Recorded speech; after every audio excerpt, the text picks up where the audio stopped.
In an exclusive interview, U.S. Ambassador to Somalia Richard Riley shed light on the ongoing diplomatic efforts and security challenges facing the East African nation, including U.S. efforts to find a peaceful diplomatic solution to the ongoing dispute between Somalia and Ethiopia.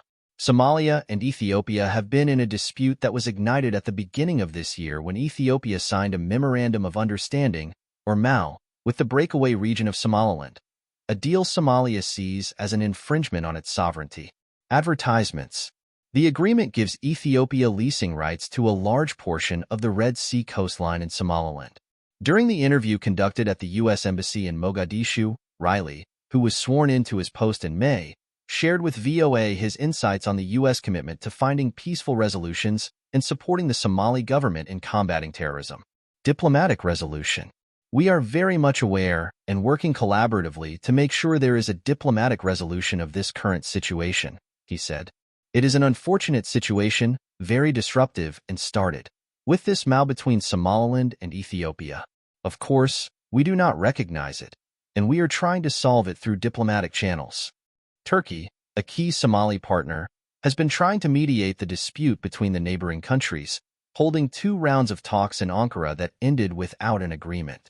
The Ethiopian and Somali foreign ministers who represented their countries at the meeting did not hold direct talks.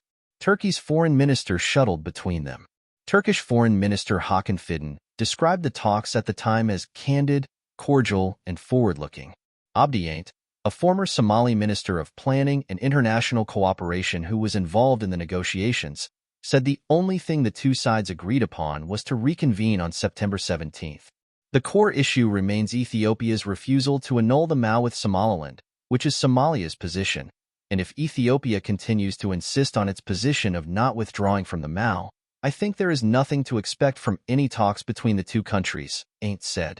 Another analyst who spoke with VOA earlier this year, Cameron Hudson, who is a researcher at the Washington-based Center for Strategic and International Studies, questioned the United States' commitment and ability to quell tensions in the volatile region. Riley said he is hopeful, though, that a solution may come from the 3rd round of talks in Turkey. There are negotiations ongoing, he said. Concerns about potential conflict. Fears have been growing in Somalia that the boiling tensions could turn into an armed conflict between Ethiopian soldiers currently stationed in Somalia and Somalis.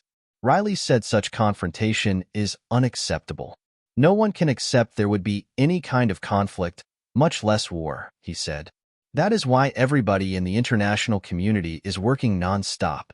We certainly are, from the United States and from Washington, to find the proper resolution of this conflict between Ethiopia and Somalia. This is absolutely needed. It is needed soon very quickly, and you have the full power and support, Somalia does, to make sure there is a proper diplomatic solution. Ethiopian troops became part of the African Union mission, known as ATMIS, in Somalia in January 2012. Under the mission, at least 3,000 Ethiopian soldiers officially operate as part of an AU peacekeeping mission fighting al-Shabaab.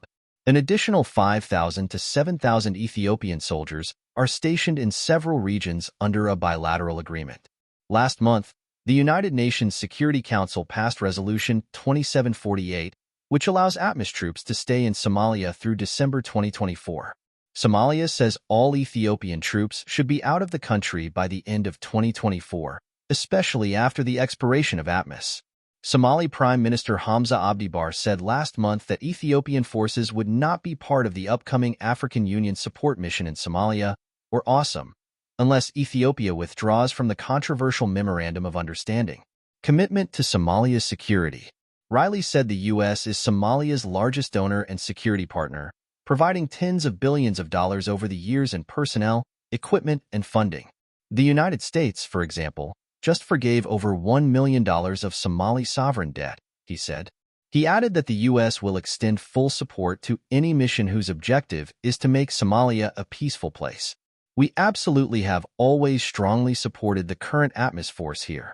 We are very grateful to the troop-contributing countries, who have provided very brave personnel for many years to assist the federal government to bring stability and security here, Riley said. We are looking forward to this transition so that it is a proper one. It is well organized, and it is efficient, and it does the job. That is the main issue, to make sure that the mandate of the follow-on force under AWESOM will be suited to the need. 2 urgent issues. He said there are imperative challenges in Somalia that the U.S. wants to help the country handle. There are 2 immediate urgencies: to ensure that the Somali National Army and armed forces, including the police, receive all the resources they need to fight against horrific terrorist groups like Al-Shabaab and ISIS, he said. The other challenge is to ensure that the economy of Somalia continues to grow, with more investment and connectivity to international markets. Somalia needs both physical and economic security. This story originated in VOA's Somali service in collaboration with VOA's Horn of Africa service. Reporters Abdulkader Abdul and Abdulkader Zubair contributed to the report from Mogadishu.